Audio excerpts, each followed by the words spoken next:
जय हिंद दोस्तों, welcome back to our channel Gurukul Kaksha. Student, आज हम लोग स्टार्ट करेंगे एक बहुत ही मजेदार चैप्टर जिसका नाम है फेडरलिज्म। क्या sir? Federalism sir? Yes student, federalism. Sir इससे क्वेश्चन कितना आएगा सर? स्टूडेंट इससे सिर्फ वन मार्क्स का क्वेश्चन आएगा। स्टूडेंट सर टोटल कितना आएगा सर? स्टूडेंट इससे वन मार्क्स का 4 क्वेश्चन आएगा, मतलब 4 मार्क्स का क्वेश्चन आएगा, लेकिन वन मार्क्स का आएगा। ठीक है, तो चलिए अब हम लोग स्टार्ट करते हैं अपना चैप्टर जिसका नाम है फेडरलिज्म। सर बताइए ना सर, फेडरलिज्म क्या होता है सर? स्टूडेंट वेट, हम लोग फेडरलिज्म के बारे में तो समझेंगे, लेकिन उससे पहले हम लोग पिछला चैप्टर को याद करेंगे। सर कौन सा चैप्टर सर? पिछला चैप्टर हमको याद नहीं आ रहा है सर। Power sharing student. हाँ सर, बहुत मजा आया था सर उस चैप्टर में, आप तो पूरा मजेदार वे से पढ़ाए थे सर। यस स्टूडेंट, तो उसमें हम लोग क्या बोले थे स्टूडेंट, आपको याद होगा। मान लीजिए स्टूडेंट आपके पापा को बाहर जाना है, ठीक है, तो पापा आपको क्या बोले कि कुछ कुछ काम है, जैसे टीवी साफ करना, रिमोट साफ करना, लैपटॉप साफ करना, बेटा ये सब तेरा काम है, और खाना बनाना ये दीदी को देके गए। ठीक है, तो पापा यहाँ पे क्या किया, आपके बीच में काम बांट दिए। पापा क्या किया, काम बांटे कि नहीं बांटे? आपको कुछ और काम दिए, आपके दीदी को कुछ काम दिए, उसी तरह अलग अलग लोगों को अलग अलग काम देते। तो यही होता है पावर शेयरिंग का मतलब। पावर शेयरिंग में हम लोग क्या पढ़ते थे? डिफरेंट लोगों को डिफरेंट डिफरेंट पावर दिया जाता था स्टूडेंट। यस सर, याद तो आ रहा है सर, हम तो इसका क्वेश्चन आंसर भी लिखे थे सर, एनसीईआरटी बुक हम पूरा गो थ्रू भी किए थे सर। आप बोले थे सर 80+ बोले हैं सर, तो उसके लिए तो पढ़ना होगा ना सर। यस स्टूडेंट, तो स्टूडेंट ये जो फेडरलिज्म चैप्टर है ना, ये पावर शेयरिंग से ही रिलेटेड है। क्या है सर? पावर शेयरिंग से ही रिलेटेड है, मतलब इसमें भी पावर बांटा जाता है। किसके बीच बांटा जाता है सर? ये अब हम लोग स्टूडेंट समझेंगे। स्टूडेंट, फेडरलिज्म का मतलब क्या होता है? जब पावर को 2 या 2 से ज्यादा लेवल में बांटा जाए। मतलब जैसे आपको पावर दिया गया था, आपकी दीदी को पावर दिया गया था, मान लीजिए आपके घर में कोई डॉगी है, उसको कुछ काम दिया जाए, तो लोगों को डिफरेंट डिफरेंट पावर दिया गया, डिफरेंट डिफरेंट काम दिया गया ना स्टूडेंट, तो इसी को कहते हैं फेडरलिज्म। मतलब सर, मतलब स्टूडेंट आप इंडिया का एग्जांपल लीजिए। इंडिया में कितने टाइप ऑफ गवर्नमेंट है, कितने फॉर्म ऑफ गवर्नमेंट आपको हम लोग समझाए थे, तो आप भी बोले थे सर सेंट्रल में है सर, उसके बाद सर स्टेट में है, उसके बाद आप ही बोले थे सर लोकल में भी है सर। हाँ स्टूडेंट, तो ये क्या हुआ? ये फेडरलिज्म ही हुआ। मतलब सर हम बताते सर, रुकिए सर। मतलब सर आप ये बताना चाहते हैं कि फेडरलिज्म का मतलब होता है जब डिफरेंट लेवल ऑफ गवर्नमेंट को पावर दिया जाता है, उसी को बोलते हैं। मतलब स्टेट को अलग काम दिया गया, सेंटर को अलग काम दिया, और लोकल को भी अलग काम दिया गया सर। यस स्टूडेंट, इसी को हम लोग कहते हैं फेडरलिज्म। समझ में आया? तो हम लोग मूव करते हैं नेक्स्ट टॉपिक में। स्टूडेंट, आई होप आपको फेडरलिज्म का मतलब समझ में आ गया होगा। अब स्टूडेंट हम लोग समझेंगे फीचर्स ऑफ फेडरलिज्म। मतलब फेडरलिज्म जो हम लोग करते हैं, पावर को जो शेयर करते हैं, इसका कुछ तो विशेषता होगा ना, इससे फायदा क्या होता है, इससे कुछ तो फायदा होगा तभी ना। पापा तो चाहते तो आपको 2 झापड़ मारते और सब काम दे देते।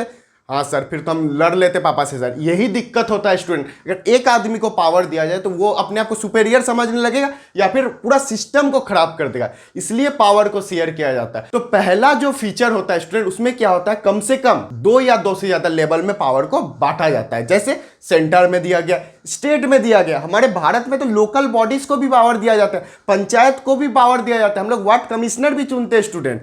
यस सर स्टूडेंट, और दूसरा जो पॉइंट है, इसमें यह बोला गया है कि सबको अलग अलग पावर दिया गया है, लेकिन उसमें कंकरेंट लिस्ट बोल के भी होता है। मतलब सर, मतलब स्टूडेंट, पावर जो भारत में बांटा गया है, स्टेट को तो अलग पावर दिया गया है, सेंटर को भी अलग पावर दिया गया, लेकिन कुछ पावर ऐसे है जो दोनों को मिला के दिया गया, ताकि जो भारत की यूनिटी है, जिसके लिए हम लोग जाना जाते हैं, उसको मेंटेन किया जाए, उसको बरकरार रखा जाए। अच्छा सर, इतना अच्छा सिस्टम है। यस स्टूडेंट, भारत इसीलिए ना बोलते हमारा भारत महान है। और सर और भी कुछ पॉइंट है। यस स्टूडेंट, तीसरा जो पॉइंट है वो सुप्रीम कोर्ट का। सुप्रीम कोर्ट को या फिर डिस्ट्रिक्ट कोर्ट को या फिर हाई कोर्ट को, सबको पावर दिया गया, ताकि अगर कुछ सिस्टम में गलत हो, अगर लेजिस्लेचर या एग्जीक्यूटिव काम नहीं कर रहा हो, तो उसको देखने के लिए किसे पावर दिया गया है सर? उसके लिए सर जुडिशियर को काम दिया गया, जुडिशियल एक्टिविज्म जो होता है सर। यस सर, समझ में आ रहा है सर? तो स्टूडेंट समझ में आया फीचर ऑफ फेडरलिज्म का मतलब क्या हुआ?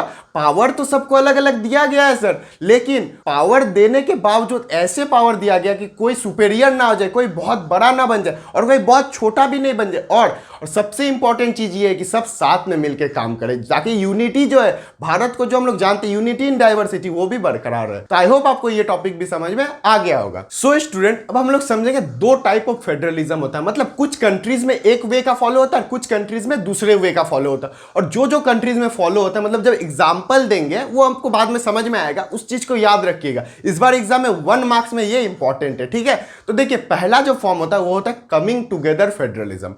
क्या sir? Coming together federalism sir? Yes student, coming together federalism में क्या होता है स्टूडेंट, कि जितने भी स्टेट है, जैसे भारत का एग्जांपल ले लीजिए, अगर भारत में 28 स्टेट है सर, तो सब स्टेट को इक्वल पावर दिया गया है। मतलब कमिंग टुगेदर, सबको साथ में लाया गया है सर। कोई पीछे ना छूट जाए सर, इस चीज को ध्यान रखा गया। तो sir coming together federalism Bharat में फॉलो होता है क्या सर? नो स्टूडेंट, ये गलती नहीं करिएगा। ये जो कंसेप्ट है यूएसए वगैरह में फॉलो होता है। यूएसए में क्या होता है, 50 स्टेट है। यूएसए में कितना स्टेट है? 50 स्टेट है। यस स्टूडेंट, बहुत बड़ा है यूएसए। तो वहां पे क्या है कि सेंटर को जितना पावर दिया गया उतना इक्वल पावर स्टेट्स को भी दिया गया, इसीलिए इसको कमिंग टुगेदर, मतलब सबको, स्टेट को भी उतना ही पावर है जितना पावर प्रेसिडेंट को वहां पे। समझ में आया? मतलब सीएम को भी उतना ही पावर है जितना प्रेसिडेंट को। लेकिन क्या भारत में प्राइम मिनिस्टर के पास जितना पावर मिला हुआ है, आपको लगता है उतना ही पावर सीएम के पास, चीफ मिनिस्टर के पास भी है? नो सर, ऐसा तो हो ही नहीं सकता सर। मोदी जी कहां और कहां हमारे स्टेट गवर्नमेंट को तो उतना पावर नहीं दिखता है सर। यस स्टूडेंट, हम लोग का जो एग्जाम्पल वो है holding together government,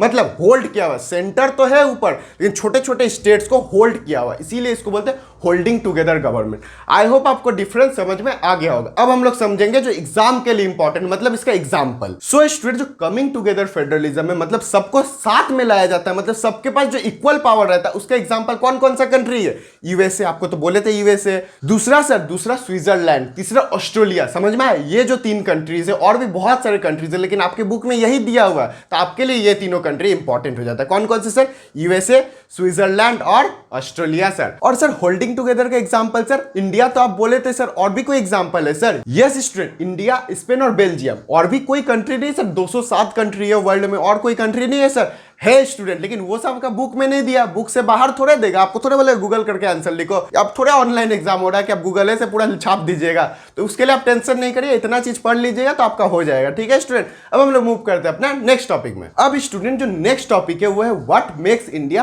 federal country.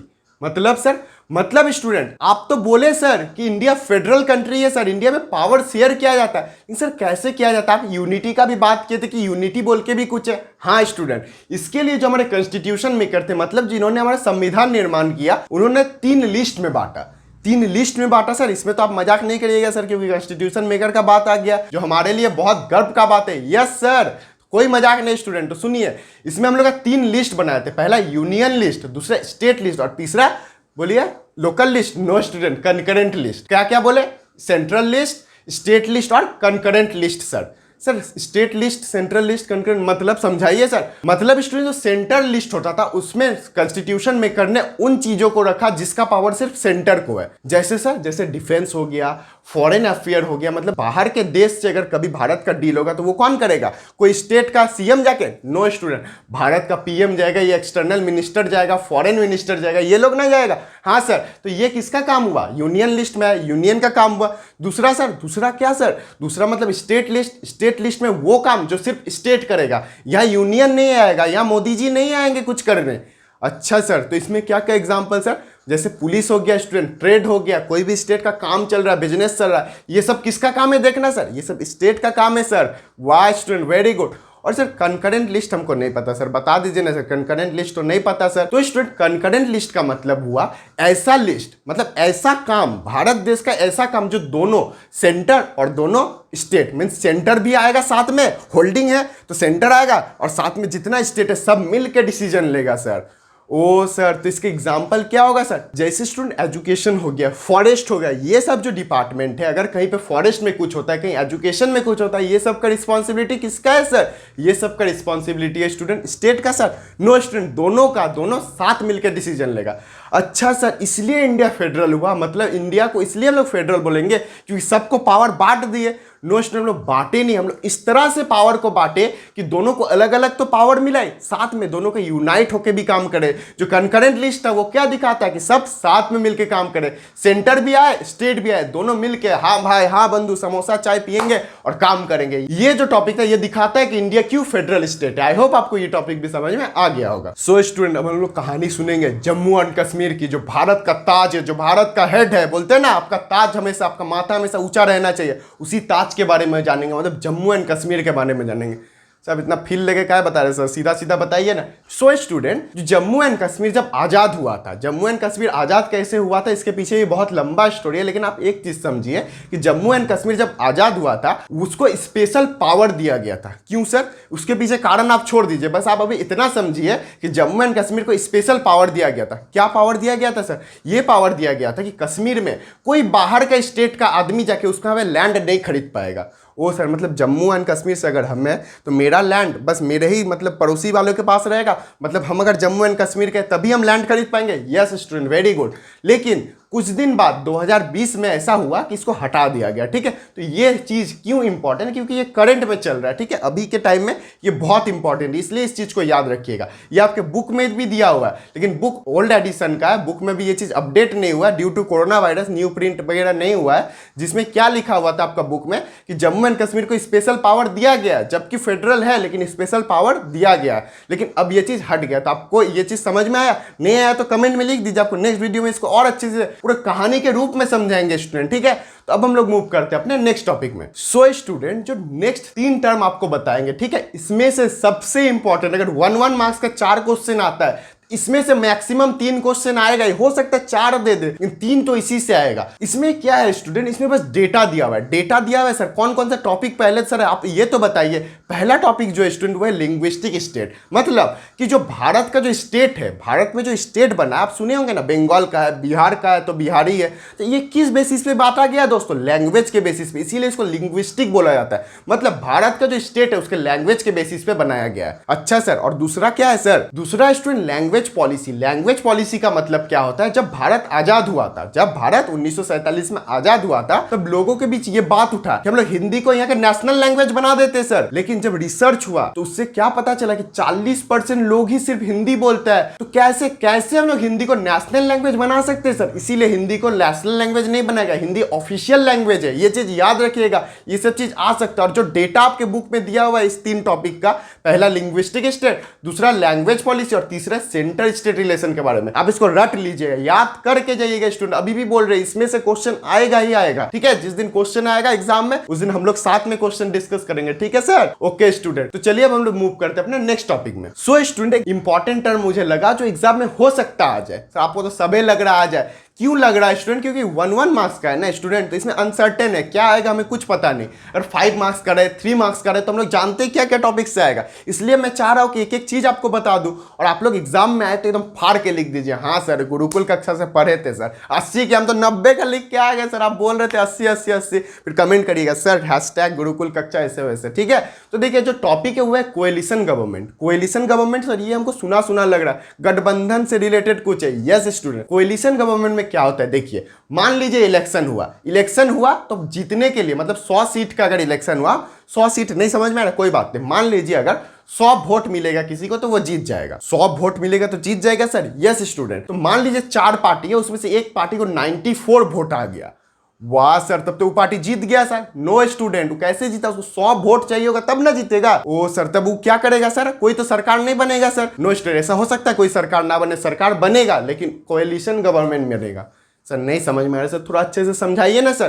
तो स्टूडेंट जिस पार्टी को 94 वोट आया वो क्या करेगा, जो 3 बचे हुए पार्टी है उसमें से कोई एक पार्टी को पकड़ेगा, बोलेगा भाई तुम मेरा साथ दे दो, हम लोग साथ मिलकर सरकार बनाते हैं, हम लोग गठबंधन का सरकार बनाते हैं, हम लोग साथ मिलकर देश चलाएंगे, हम लोग साथ मिलकर भारत का अखंडता को बरकरार रखेंगे। मतलब सर अगर 2 पार्टी मिलकर अगर सरकार बनाता है उसको हम लोग बोलते हैं coalition government. Yes student, 2 party जरूरी नहीं है, 3 पार्टी भी हो सकता है, 4 पार्टी भी हो सकता है, लेकिन ये चीज ध्यान रखिए जब एक पार्टी नहीं रहे, अगर एक पार्टी रहा तो वो तो डायरेक्ट गवर्नमेंट बना दिया, अगर 100 वोट चाहिए था तो वो 100 वोट ला लिया तो वो तो जीत गया। लेकिन अगर उसके पास कम हो गया, उसको और भी लोगों का हेल्प चाहिए होगा कि आओ भाई तुम नहीं आओगे तो हम सरकार कैसे बनाएंगे, इतना बड़ा देश हम कैसे चलाएंगे, उसको हम लोग बोलते हैं कोएलिशन गवर्नमेंट। समझ में आया स्टूडेंट? लिखिए कमेंट में यस सर, और अच्छा लग रहा है तो शेयर करिए वीडियोस को, इसको अपने दोस्तों के पास भेजिए, स्टेटस लगाइए व्हाट्सएप में हैशटैग गुरुकुल कक्षा करके, तब ना और भी फाड़ू वीडियो आएगा नेक्स्ट में, ठीक है स्टूडेंट। अब हम लोग मूव करते हैं अपने नेक्स्ट टॉपिक में। सो स्टूडेंट जो नेक्स्ट टॉपिक है वो है डिसेंट्रलाइजेशन का। सर डिसेंट्रलाइजेशन इतना बड़ा वर्ड सर। यस स्टूडेंट, क्या होता है सर ये डिसेंट्रलाइजेशन का मतलब क्या होता है स्टूडेंट? सेंटर से